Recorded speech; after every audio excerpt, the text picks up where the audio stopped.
28 Şubat 1997 Milli Güvenlik Kurulu'ndan çıkan kararlarla Batı Çalışma Grubu'nun çalışması ve onların bu konuda başlattığı bir süreçtir bu. Üzerinden 21 yıl geçti. Milli güvenlik kararlarıyla o dönemde ülkenin üzerinde bu ülkenin dindarlarına, Müslümanlarına büyük bir zulüm reva görüldü ve kıyametler koparıldı.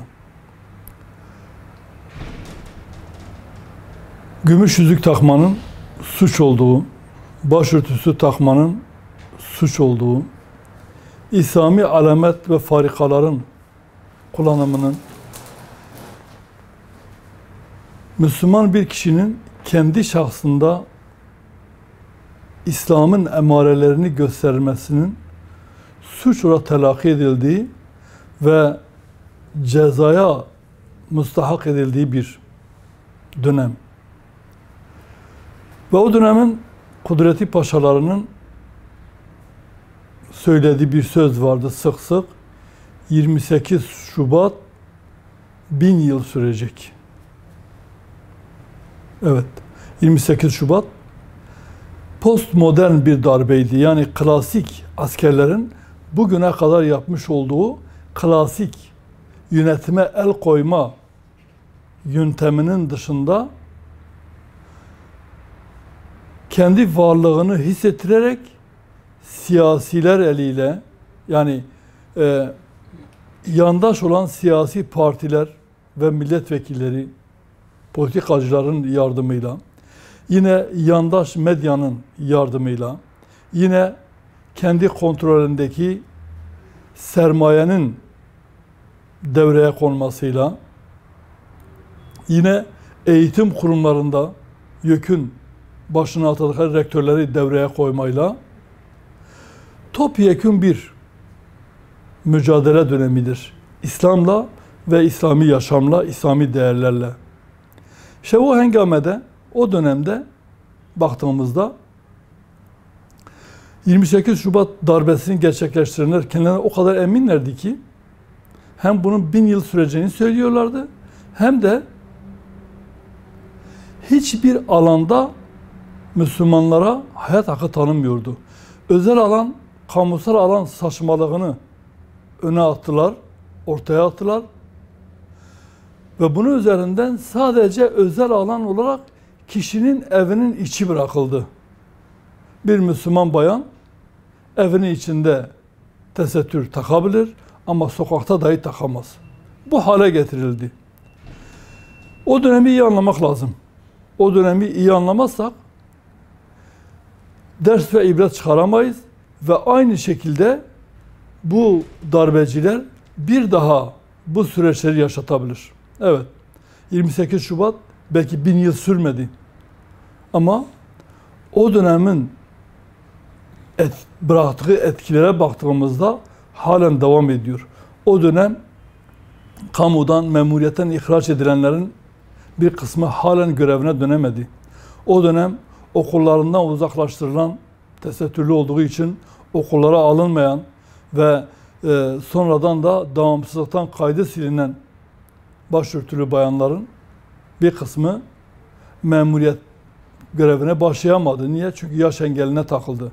Veyahut da halen beklemede. İspatlayamıyorlar. Başörtüden dolayı okuldan atıldıklarını ispatlayamıyorlar. Resmiyette devamsızlıktan atılmış görünüyor. O dönemin imamlarının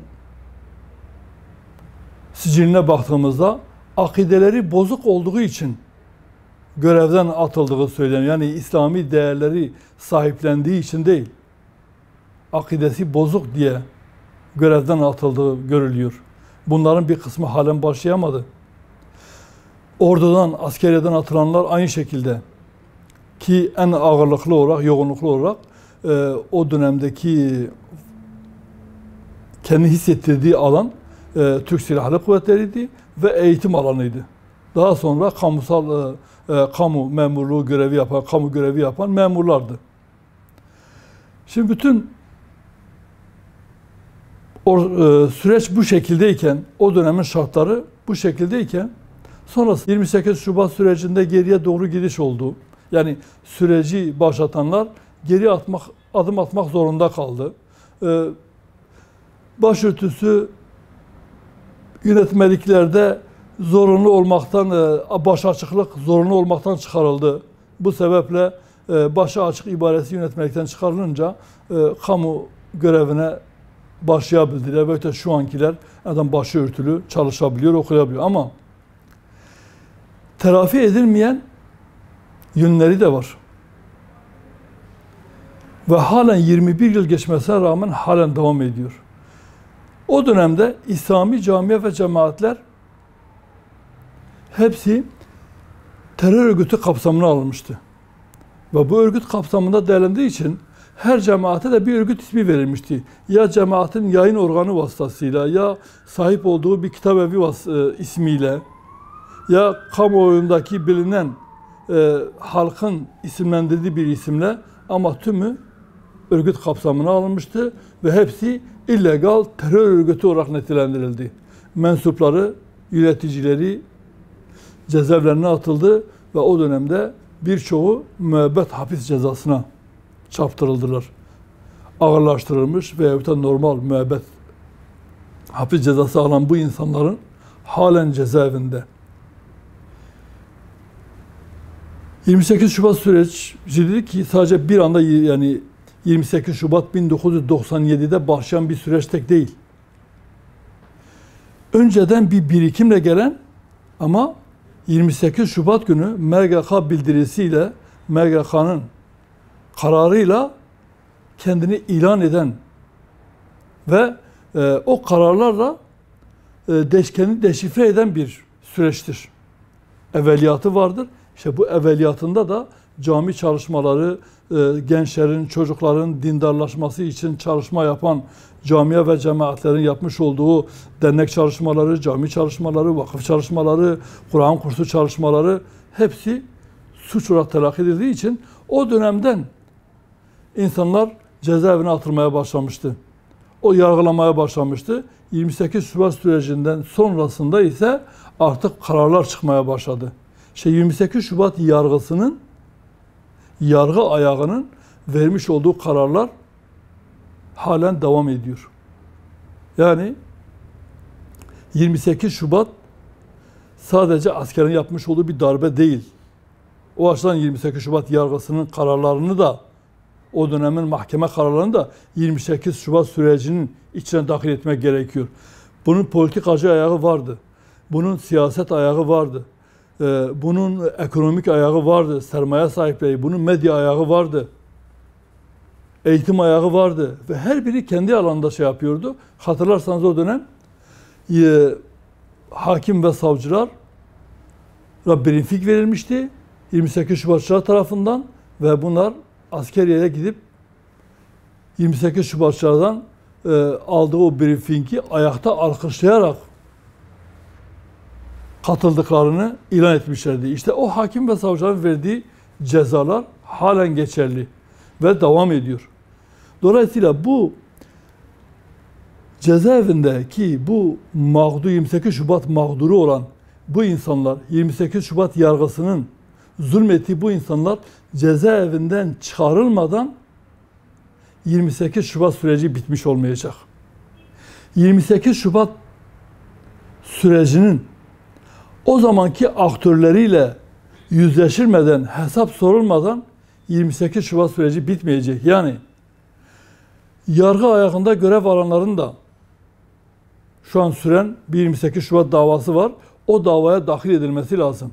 Şu an devam eden 28 Şubat davasında sadece 103 asker yargılanıyor ve bunlardan da 60 kişiye ceza isteniyor. Dolayısıyla 28 Şubat süreci sadece askerlerin yaptığı bir süreç değil ve bu süreçte medya patronu, o dönemin medya patronları yargılanması lazım. O dönemin siyasetçileri, hükümeti deviren, ayak oyunları yapan, ayak oyunlarıyla meşru hükümeti deviren, Erbakan hükümetini deviren siyasetçilerin de onu istifa etmek zorunda bırakanların da yargılanması lazım. Sermaye sahipleri, holdinglerin o dönemde bunların arkasından durup da İslami sermaye ile mücadele ettiğini söyleyen ve İslami kesimin bütün holdinglerini, fabrikalarını kapattıran ve o dönemin sermaye sahiplerinin önünü açanlar da ona da yakalanması lazım. Yine rektörlerin o dönemde başrol oynayan rektörler vardı, dekanlar vardı, öğretim görevlileri vardı. Bunların da dahil edilmesi lazım. Yani bir değil, birden fazla ayağı olan bir süreçti ve en önemlisi de yargı ayağıydı ve şu an 28 Şubat sürecinin o yargısını etki eden insanlar görevden çektirilmiş.